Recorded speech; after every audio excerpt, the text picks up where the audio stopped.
Hello, Hello. my name is Kalandar Shah. I'm one of the F2s in the Department of Medicine today. Are you John? Yes, doctor, I'm John. Okay, how are you, John? I'm good. Okay, good to know, John. I can see from my notes that you're here to learn about the vaccines. Is that right?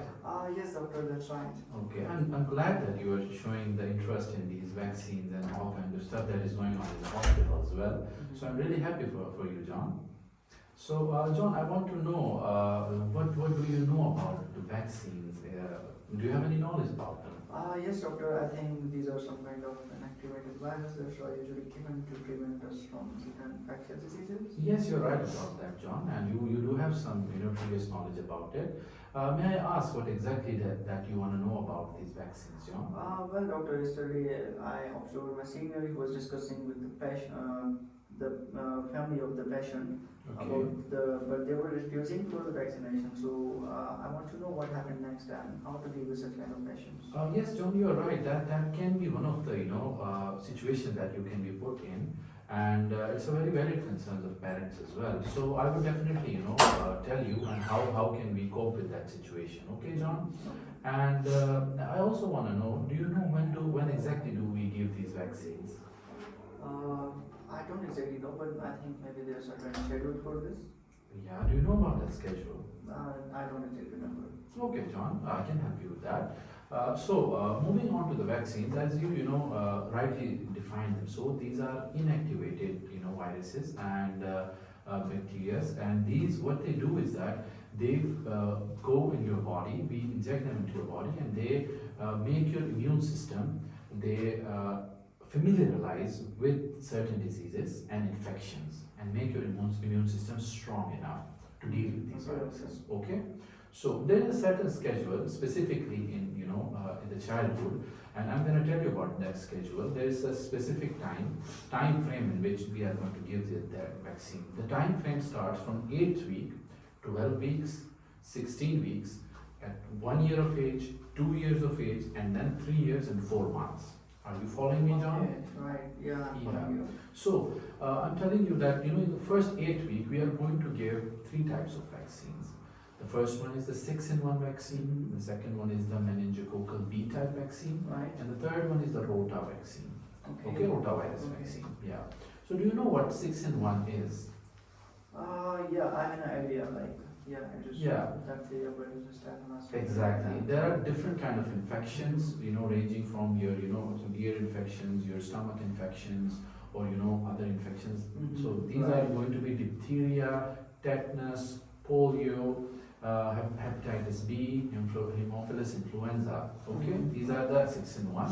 Other than that, there are also meningococcal B type and the rotavirus as well. Okay, And then right. comes the 12th week time. In the 12th week time, you are again going to give 6-in-1, the rotavirus and pneumococcal virus.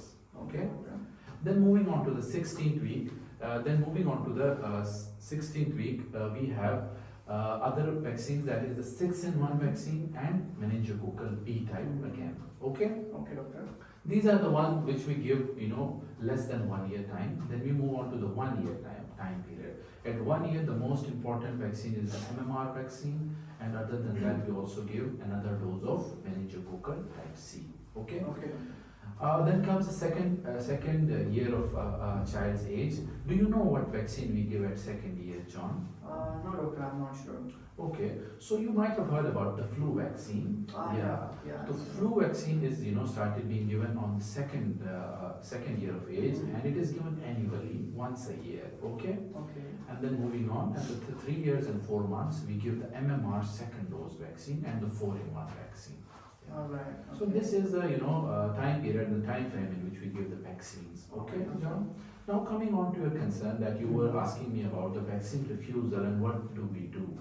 So you need to know, John, that vaccine refusal is pretty common. It can happen, and parents can have their concerns about it. So as a doctor, as a medical professional, what you need to do is you need to tell them transparently everything about the vaccine, ranging from all the benefits, all the disadvantages, and then addressing their concerns.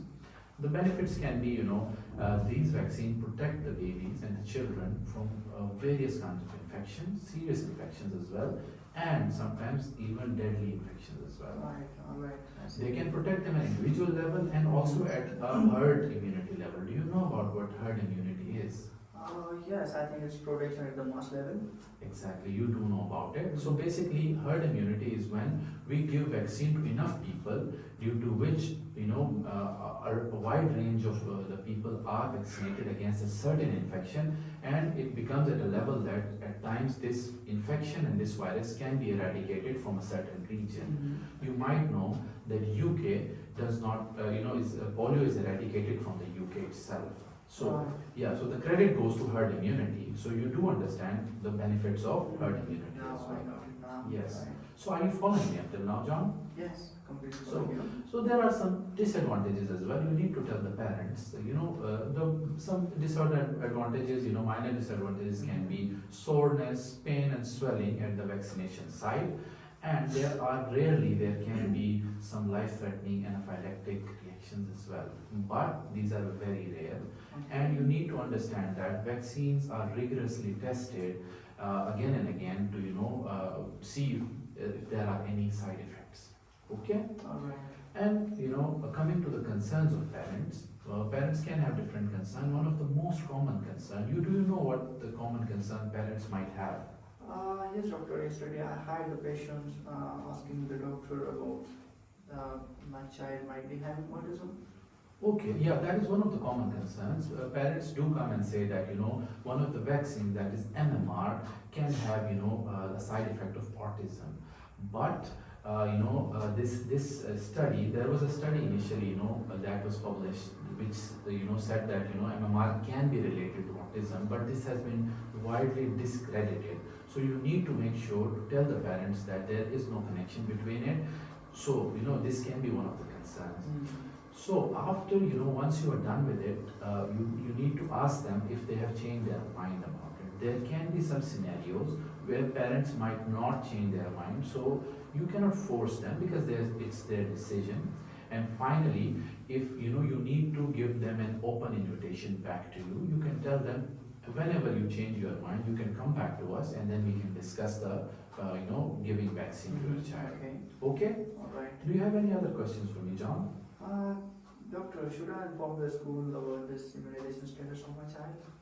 Yeah, that is an important thing. You should be informing the school about the immunization status of your child, because as I told you, there can be other people who will be not vaccinated, or there will be people with weaker immune system as well. Okay, so for them it can be important. Alright. Okay. Thank you so much, John. Thank you. Thank you. तो जी पूरा argument और कहना है कि नहीं अच्छा, school की नहीं, जरूरत ही नहीं है, it is not mandatory in UK to have vaccine Okay. तो ठीक है. not